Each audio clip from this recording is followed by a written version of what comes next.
नमस्कार, माझं नाव जान्हवीराव राणे. मी आनंदाच्या शाळेची मुख्य प्रवक्ता. आम्ही हे पुस्तक दररोज एकाच्या घरी देत असतो.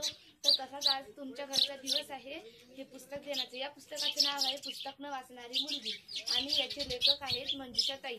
यामध्ये खूप असे चित्र आहेत, खूप काही एका मुलीच्या बद्दल सांगितलेलं आहे आणि त्या पुस्तकाचं नाव तसंच का असेल, कारण की त्या मुलीचे आई बाबा हे कायमच वाचन करीत असत. ते कधी पोस्टाने पुस्तक मागत, तर कधी विकत, तर कधी लायब्ररीतून. पण ती मुलगी कधीच पुस्तक वाचत नसते. तिला वाचण्याची आवडच नसते. पण तरीही त्यांच्या घरी पुस्तक असल्यामुळे ते फक्त त्या पुस्तकात जाऊन बसून राहायची आणि त्यातले चित्र पाहायची आणि ते पाहता पाहताच तिला वाचण्याची आवड लागली आणि तिच्या जीवनात खूप असे बदल झाले आणि तिला शिकण्याचा आणि पुस्तक वाचण्याचा छंद लागला. आणि तसाच तुम्ही सुद्धा वाचायला पाहिजे आणि तुमच्या जीवनात सुद्धा तसेच बदल होतील. आणि आम्हाला तुम्हाला एक प्रश्न विचारायचा आहे की गावात मुली का शिकत नाही?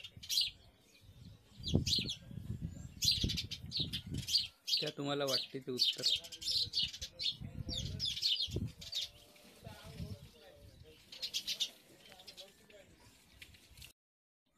आणि तुम्ही वाचलं पाहिजे आणि आमची आशा अशी आहे की तुम्ही वाचणार सुद्धा आणि ह्या वाचल्यामुळे तुम्हाला पुस्तकाची आवड सुद्धा. वाचता येते का?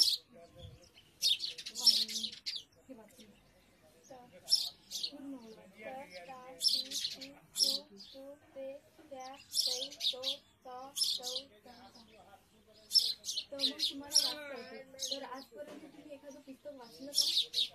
कोणतं पुस्तक वाचलं त्याचं नाव सांगू शकता? गुड, अभिनंदन.